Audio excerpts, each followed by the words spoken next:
Are we made for relationships? Now, let's talk about this right away, because you might come from the PUA kind of side and you're like, oh, I just want to fuck girls, relationships are stupid. Or you might come from the very, very lovey-dovey, mainstream, brainwashed, kind of boyfriend, Hollywood kind of side where you're like, of course, relationships are the only thing that counts. Here's the dirty truth. And by the way, again, like I said, you might be pissed off by some stuff here.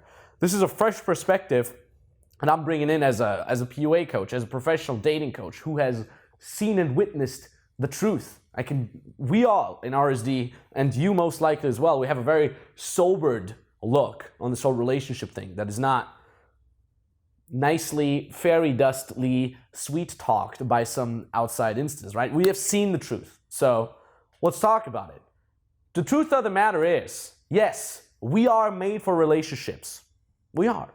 You know, it secures the upbringing of our offspring and thus the survival of our species, if you really think about that. There's a great book about that. It's called Sex at Dawn by Cecilda Jetha. Sorry if I mispronounced your name. And Christopher Ryan.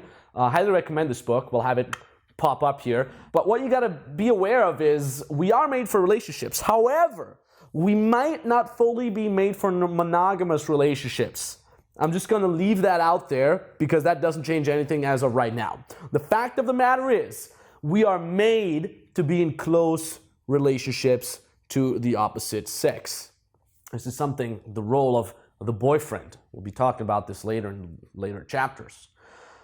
We are also made to have phases, to be going through phases, right? That can last up to years, these phases. These phases of roaming around, free fucking a lot of girls, right? This is normal too. And again, these phases can last up to years, right? Very likely that you're in one of these phases now if you know RSD, or you at least have been in one of these phases.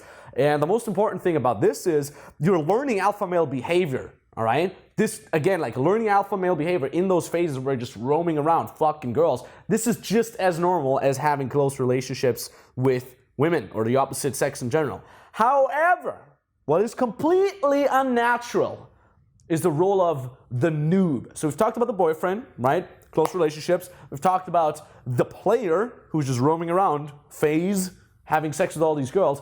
And now we're talking about the noob. This is completely unnatural. Roaming around without taking action, desperate, confused, sad. This is the noob. And this is completely fucking unnatural. This is a product of today's society, of the infinite amount of porn that we have access to, of the fact that we've been betaized by mainstream narrative. This is not to be. It's completely unnatural. Mother Nature has not foreseen that. And you see here, we're bridging the gap to a program called The Natural that I released a couple years ago. We talked about what is natural, what's the natural attraction between men and women, and how can we adhere to that, right? You see that now. The noob being frustrated and confused, roaming around without taking action, with no experience, that is completely unnatural. Now for the noob, there's something very, very bad, okay, that's happening in his life. It's his biological clock, ticking second by second, driving him crazy. Okay, because that clock knows, bruh, you're about to die alone without having procreated, without having gotten any experiences. That is why being in that noob stage is very bad. And I've been there. You hear me shitting about on this noob stage quite a lot, but I've been there myself, so yeah. Let's talk about the next thing. What is love? What is a relationship? And honestly, this is a deeply cultural question. And your view on this, love, relationships, I guarantee is 100% screwed. Mine is 100% screwed because, again, it's a deeply cultural concept, right? Our culture barely accepts polygamy or polyamory. Doesn't matter if you live in India, China, North America, Europe. I guarantee it's very uncommon for your culture to accept polygamy or polyamory. Simply ask your parents or your friends. Tell them about how you fucking other girls next to your girlfriend. Everybody will be like, oh my God, that is preposterous. How could you do that? Right? But then, for example, again, look at India. Arranged marriages. Right? Look at cultures where rape is the women's fault. Right? How crazy is that? If you go to Dubai, there's multiple instances where women got raped. It was their fault. They were put in jail. How crazy is that? So you can see how much difference there is just because culture influences our perception on relationships and love. And again, look at books like Sex at Dawn. These books take a completely different approach to it. They take a very, very sobering approach, similar to what we do at RSD, and say, yo, let's look at the relationships here. There's just no proof that we have relationships that are exclusive. None of the primates that are closely related to us have that. It's crazy. Again, highly recommend looking at this book if you want to.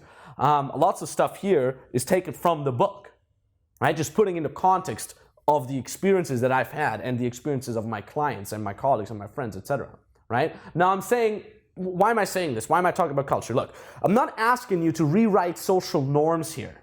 I'm asking you to simply be open-minded to changing your own idea of relationships, okay? And challenge what you thought was the only way so far. Guess what? If that sounds familiar, challenge what you thought is the only way. It's probably the same when you're trying to do pickup, when you're just trying to get out there and pick up girls. You have the shit that you thought is the normal deal, right? Just be nice, just be yourself. Whoop-de-doo, watered down mainstream bullshit advice that doesn't help anybody, right? And then you discover RSD's like, yeah, just be a man, be alpha male, da-da-da. So you're like, oh, okay. You gotta bring a certain amount of open-mindedness here. And that's exactly what I'm asking you to do right here with this program. Now, the following 3 videos that you're going to see right after this video, I put them right at the beginning because you right now, you need to self-assess where you are in this 3-phase structure. Okay, you need to assess where are you right now, what are your pitfalls, what are your current beliefs, and then we'll try to elevate you up to the next one and create an open mind for you so you're ready to take action and get up there. Okay, now we'll be talking about, number 1, the role of the noob, the stage of the noob. Number 2, the stage of the player. And number 3, the stage of the boyfriend. And all of those 3 have certain delusions to themselves. The noob is all about waiting. It's all about just thinking it's just going to happen somehow. It's all about fantasy. The player, he's seen the light, okay? And he's more like, oh, I'm ready, fuck all these horrors, they're all da-da-da-da, and he has trouble with just relaxing, breathing into a girl, feeling he can let go a little bit. And then the boyfriend also is full of delusion because the boyfriend needs to stay sharp, needs to stay attractive so he can keep his woman, right? All 3 stages are completely natural and you don't have to feel bad about any of those. Just a natural process will guide you through, okay? So let's hit it.